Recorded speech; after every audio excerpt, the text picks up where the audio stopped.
Princess Tiana and Prince Naveen were celebrating their first Christmas together. Tiana had invited their family and friends to her restaurant for a Christmas Eve feast. She wanted Naveen to share in the traditions she knew and loved. "We might need to buy more ornaments," Tiana said. "As long as they're fit for a princess," Naveen replied. That week he had helped Tiana decorate her restaurant, make centerpieces, and put up a tree. But there was still more work to be done. Tiana needed to buy ingredients for Christmas Eve dinner. So she and Naveen headed to the market. "I can't wait to taste the feast you're going to make," Naveen said, "with my help, of course." "Well, we need quite a few things," Tiana said. "Let's see. First, we should get the vegetables." Tiana carefully looked through all the produce at the vegetable store. She wanted to make sure she had all the freshest ingredients for their Christmas feast. Next was the butcher's shop, and then they stopped for eggs and cheese. Finally, all Tiana needed was some powdered sugar for her famous beignets. "I think we'll have to make another trip," said Naveen as he struggled with a tower of parcels. "How many people are we cooking for?" "My mother, Charlotte, Big Daddy, your parents, and our friends from the town and the bayou. We'll be serving as many people as want to join us," Tiana said happily. "After all, the more the merrier." Tiana spent the next few days cooking and baking with Naveen at her side. "For someone who didn't know how to chop a mushroom, you've become quite the expert," Tiana told Naveen. "You taught me everything I know," Naveen reminded her. When darkness fell on Christmas Eve, all the food for the banquet was finally ready. "Before our guests arrive, I have a surprise for you," Tiana announced, handing Naveen his coat. "Where are we going?" he asked. "You'll find out soon enough," Tiana answered mysteriously. "Just a hint," Naveen pleaded, but Tiana simply smiled silently. Tiana walked Naveen to the riverside, and together they paddled a canoe into the bayou. As they turned a corner, Naveen's surprise came into view. There was a huge bonfire burning alongside the river.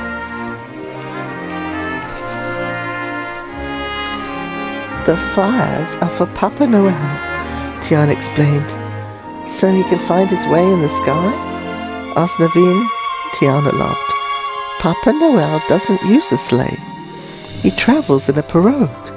That's a flat-bottomed canoe pulled by alligators." "I hope he leaves the gators outside when he delivers the presents," Naveen exclaimed. Fog rolled in, and Tiana and Naveen paddled towards home. The folks along the river pointed excitedly at the couple's canoe. Though through the mist, all they could see was the couple's red blanket. "Look!" the river folk shouted. "It's him!" They thought Tiana and Naveen's canoe belonged to Papa Noelle.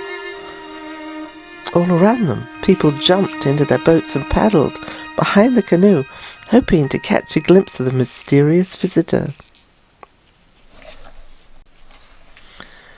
When the bayou folk paddled out of the fog, they found Tiana and Naveen standing on the dock. "Have you seen Papa Noelle?" someone asked. "We haven't, but since you're in town, would you join us for a dinner? There's plenty to share," Tiana said. "Thank you," said one of the travelers. "I guess we don't mind if we do." Soon Tiana and Naveen brought out the food. "Dinner is served," Tiana announced. Everyone cheered when they saw the table full of food. There were pots of Tiana's delicious gumbo, turkey with chestnuts, roasted ham, grits, yams, vegetables, and soufflés. The guests heaped their plates high and dug in. Tiana smiled. There was nothing she liked better than friends enjoying her cooking. Some of the guests ate second, third, and even fourth helpings. After everyone had eaten, Naveen and Louis played jazzy versions of their favourite Christmas carols. Tiana invited her guests to dance to the music. As the band finished off another toe-tapping tune, Tiana realised she'd forgotten to serve dessert. Quickly, she ran to the kitchen and filled the cart with custard, cakes and banners. The cart was so full that Tiana could barely open the kitchen door. "Let me help you, my dear, with that," said a white-bearded gentleman. He helped Tiana push the cart into the dining room. As Tiana ducked back into the kitchen, she realized the man looked just like Papa Noelle. Tiana hurried back to the dining room, but the man had already vanished. Just then Naveen walked up. "What a wonderful dinner!" he exclaimed. "The food, the music, the people, it's all so wonderful. It is Christmas time in New Orleans." Then Tiana spotted the man in the red suit. "Do you think that's Papa Noelle?" Before Tiana could investigate, Naveen led her onto the dance floor. "Stranger things have happened," he said. Tiana grinned. She was delighted that Naveen's first New Orleans Christmas was going so well. For her, that was magic enough.